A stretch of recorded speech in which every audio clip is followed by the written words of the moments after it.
Hola a todos, vamos a hablar de principios de la información genética.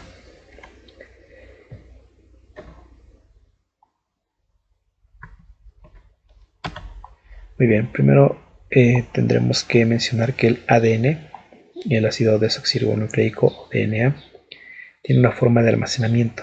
Esto le permite que se encuentre dentro de la célula, específicamente dentro del núcleo, y en este caso en los cromosomas.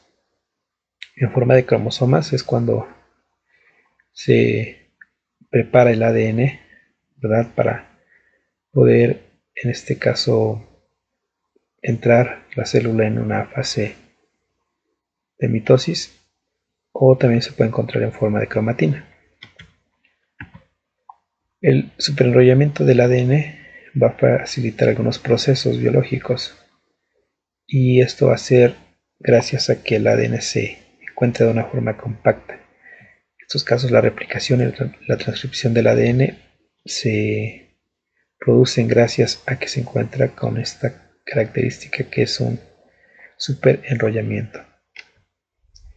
El ADN se encuentra empaquetado en algunas estructuras que se llaman cromosomas, como ya lo hemos mencionado, y el término cromosoma solamente se refería a soma, que es cuerpo, ¿verdad?, con color, o sea, un cuerpo con color.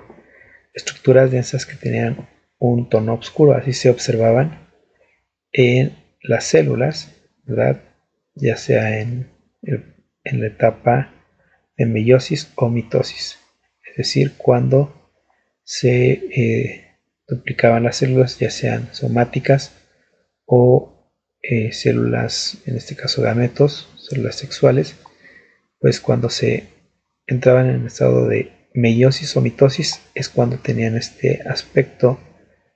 Dentro de ellas tenían a los cromosomas.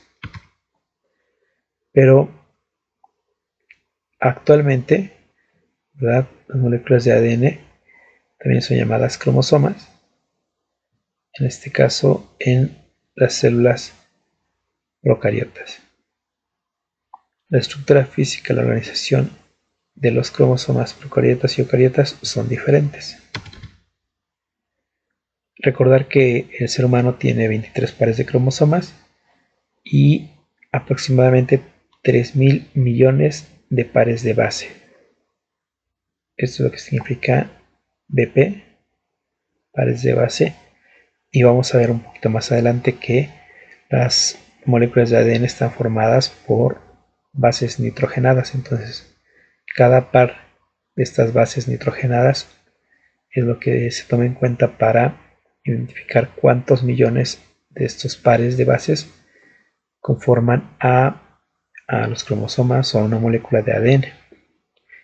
Y en este caso, un cromosoma de las células eucariotas va a estar formado por una molécula lineal de ADN, que va a estar, digamos, empaquetado en unas proteínas que se llaman histonas. Y todo esto se va a conocer con el nombre de cromatina. Ya posteriormente, cuando se organizan, pues tienen la denominación de cromosomas. Como ya hemos mencionado, las proteínas que sirven para enrollar el ADN se denominan histonas. Recuerda esto, muy importante. Las histonas sirven para que el ADN, la molécula de ADN, se vaya enrollando, se vaya empaquetando. ¿Okay? Entonces, estas proteínas básicas se encuentran en los organismos eucariotas. El ser humano es un organismo con células eucariota y van a permitir que se formen algo que conocemos como nucleosomas, las unidades estructurales de estos cromosomas de los que hemos mencionado. Mencionar que hay diferentes tipos o clases de histonas, desde H1, H2A, H2B, H3 y H4, que prácticamente van a ser muy similares, solamente que difieren en algunos pequeños aspectos. Aquí vemos que el ADN, en este caso, en forma de cromatina va a tener un aspecto parecido a cuentas, ¿sí? Estas cuentas, o sea, como si fueran perlas, podríamos decirlo así, o monedas, ¿verdad? Constituyen lo que es el nucleosoma. Ahorita vamos a ver en una imagen cómo se estructuran estos nucleosomas y vas a entenderlo un poquito mejor. Pero bueno, lo que estamos diciendo es que estos nucleosomas van a estar formados por ADN, la molécula de ADN, un segmento de esta molécula, y un núcleo que va a contener 8 histonas. Si te acuerdas, hemos dicho que las histonas tienen diferentes tipos. Va a haber 2 copias de cada una de las histonas. 2 de la H2A, 2 de la H2B, 2 de la H3 y 2 de la H4. Entonces aquí hay 1, 2, 3 y 4. Por 2 te da las 8 histonas. Pero además de eso van a tener otra que es la H1 y ahorita lo vamos a ver en una imagen.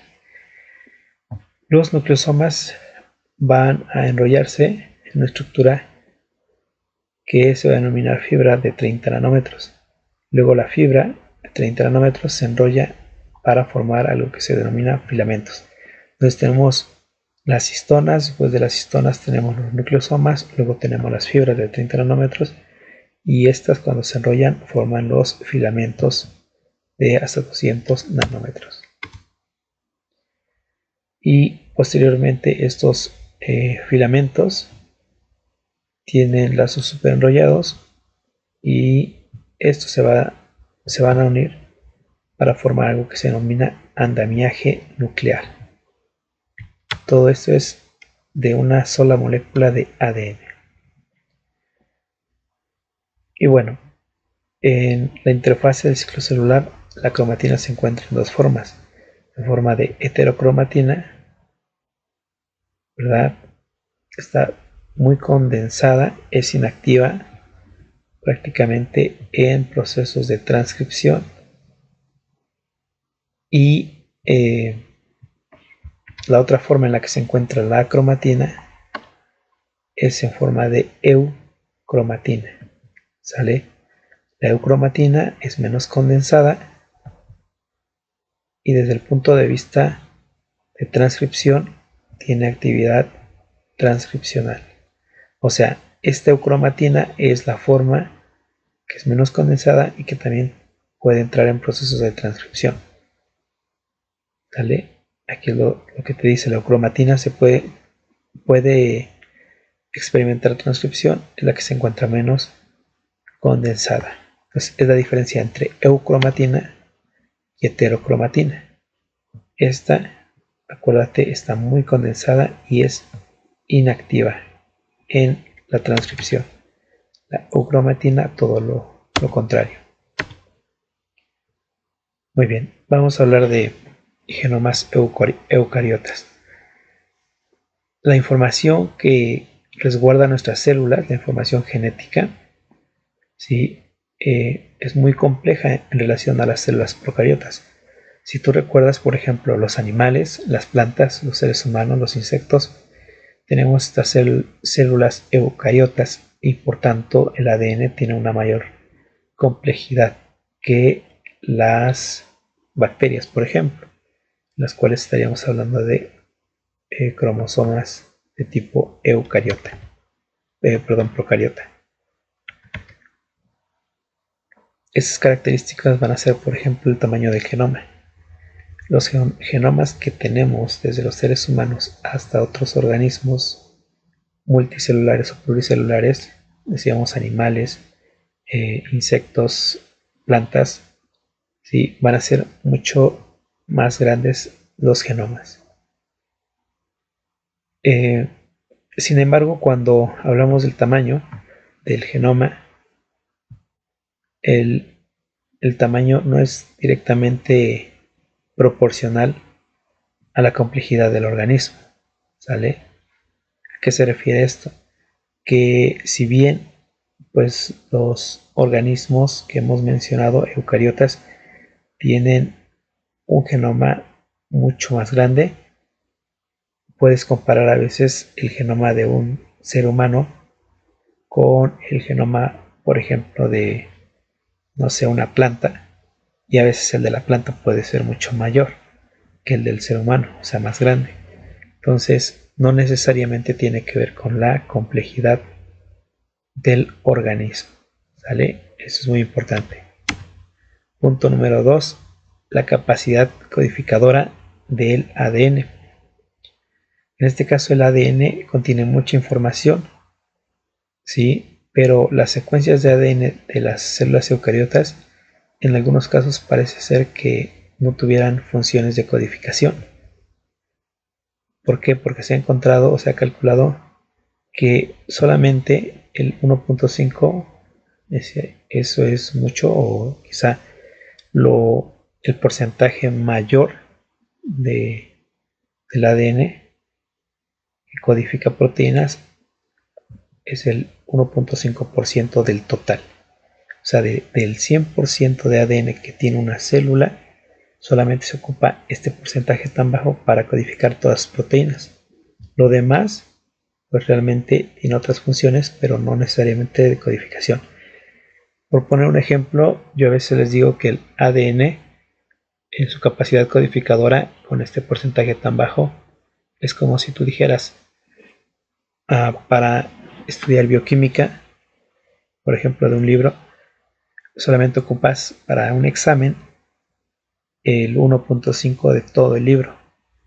No necesariamente ocupas el 100% del libro para estudiar para tu examen. Podría ser que en un examen, por ejemplo, pues no vas a estudiar del libro, no sé, la portada, no vas a estudiar quizá los agradecimientos, los colaboradores, los autores, así aspectos como esos que forman parte del libro, pero no te ayudan en todo caso para estudiar para tu examen, ¿sale? Entonces, algo así podría ser esta capacidad codificadora del ADN.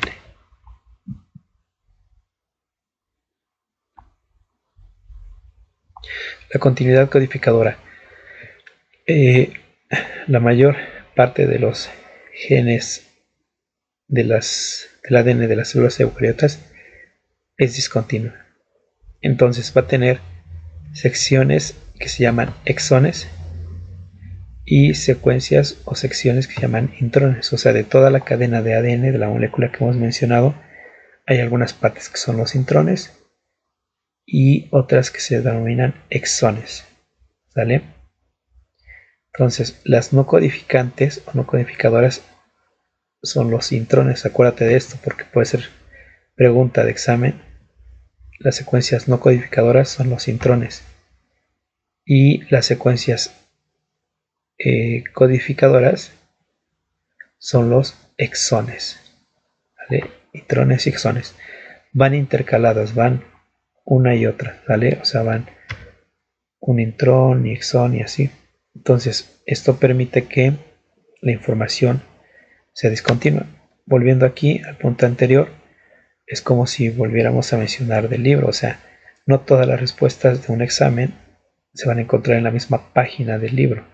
Entonces puedes encontrar una respuesta en una página, saltarte una o dos, que es información importante, pero no la de tu examen. Y en las siguientes dos o siguiente página o siguientes dos páginas, ahí se encuentra otra respuesta y así.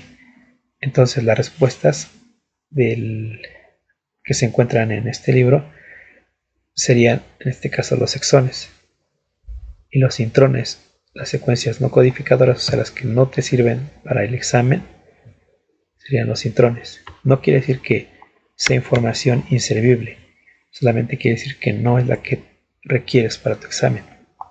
Y vamos a esta imagen que es la que habíamos mencionado, que aquí es como se muestra el ADN, ¿verdad? Esquemáticamente el ADN es una doble hélice, ya lo sabemos, está formada por bases nitrogenadas, que están unidas mediante puentes de sulfuro y a su vez emparejadas con otras por medio de puentes de hidrógeno y forman una especie de espiral, aquí muy pequeño, aproximadamente de una longitud en cuanto a su forma helicoidal de 2 nanómetros. Y si te das cuenta, esto se va enrollando y se enrolla, valga la redundancia, en un octámero de histonas formado por un par de estas que habíamos dicho, 2HA, 2HB, 2H2A, perdón, 2H2B, 2H3 y 2H4. Y al final esta H1, lo que te decía, sirve para prácticamente cerrar este nucleosoma. Es lo que llamamos nucleosoma. A la formación de 8 histonas, 9 con esta, y una sección o un tramo del ADN. Esto es el nucleosoma. Y es la unidad más pequeña en la que se puede encontrar el ADN empaquetado. Y esto es lo que te decía, que forman una especie de collar de cuentas o collar de circulitos o de perlas, si le quieres llamar así, que las cuentas o las pequeñas rueditas estarían representadas por los nucleosomas, ¿sale? Luego se van condensando, se van enrollando, forman una fibra de cromatina de pequeños nucleosomas, se sigue enrollando y fíjate, aumentando de tamaño a 300 nanómetros a 700 nanómetros, ¿vale? Y se sigue enrollando. Obviamente todo esto que vemos aquí son pequeñas formaciones más grandes de estos nucleosomas. O sea, todo este ADN está enrollado, empaquetado en los nucleosomas. Se sigue enrollando, y ahora ya está en forma de cromosoma. O sea, todos estos puntitos del cromosoma son prácticamente la molécula del ADN que al estar extendida se fue enrollando hasta llegar a formar un cromosoma como lo conocemos comúnmente, ¿sale? Entonces esta es la gran capacidad que tiene el ADN de enrollarse o empaquetarse, que se le denomina superenrollamiento. ¿Te imaginas que todo este cromosoma, si tú lo fueras, digamos, extendiendo, es como si tú agarraras un suéter o, no sé, alguna prenda, y a partir de un hilo, o sea, de un hilo que se le zafó, lo fueras deshilando, y prácticamente tendrías un hilo de una gran longitud, de una larga distancia, ¿verdad? Y pues cuando te pones un suéter o una prenda, no piensas que está formada por una cantidad tan extensa o tan larga de estambre o de un hilo. Es algo parecido con el ADN. Si vemos los cromosomas, se ven muy pequeñitos y realmente no pensamos que si tiramos el ADN, lo vamos jalando y desarrollando, pues encontraríamos una gran cadena lineal del ADN que obviamente se encuentra empaquetado en las histonas, en los nucleosomas. Muy bien, vamos a hablar brevemente de la replicación del ADN, y es el punto donde nos vamos a detener para hacer otro video después de este mismo tema. La replicación del ADN tiene que ver con la forma en la que el ADN se duplica, o en este caso se puede copiar a sí mismo, que va a ocurrir antes de la división celular, y es bastante lógico. ¿Por qué? Porque si se divide la célula, sabemos que ambas células de un proceso de mitosis deben tener la misma información genética. Entonces la replicación del ADN debe tener lugar antes de que las nuevas células que se van a formar se dividan, porque si no, una se quedaría con la información genética y otra se iría prácticamente vacía.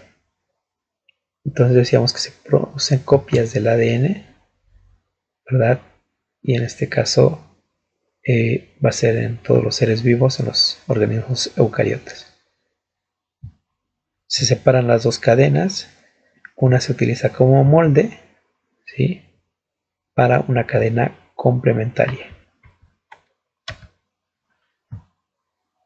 Cada una de las dos nuevas moléculas del ADN van a tener una cadena vieja y una cadena nueva. La cadena vieja es el molde y la nueva es la complementaria. Y esto se le llama replicación semiconservadora. ¿Por qué semiconservadora? Porque conserva la mitad de la cadena original. Entonces lo que podemos observar es como este esquema que tenemos aquí. Se separa la molécula del ADN, esta, y se va creando una horquilla de replicación. Esta que salió, si te das cuenta, esta viene así, viene así, así, y sale así este lado, y la otra pues obviamente hacia el lado opuesto. Y estas que se abren, estas cadenas originales, cadena vieja o cadena molde, sirven como base para unir las nuevas cadenas. Y aquí entra la nueva cadena, tanto, bueno, de este lado, y de este lado pues es opuesta. Y esto es la replicación semiconservadora del ADN, porque conserva la mitad, no de la información, sino de la cadena original. ¿Vale? Esquemáticamente aquí lo puedes observar y nada más. Y bueno chicos, hasta aquí le vamos a dejar este video. Si tienen dudas, tienen algún comentario, también por favor déjenlo, y pues estaremos subiendo la segunda parte de este tema que es el ADN, y estaremos completando la información que hemos presentado. Acuérdate que estamos hablando de principios de la información genética. Ok, entonces chicos, cuídense, nos vemos, hasta pronto.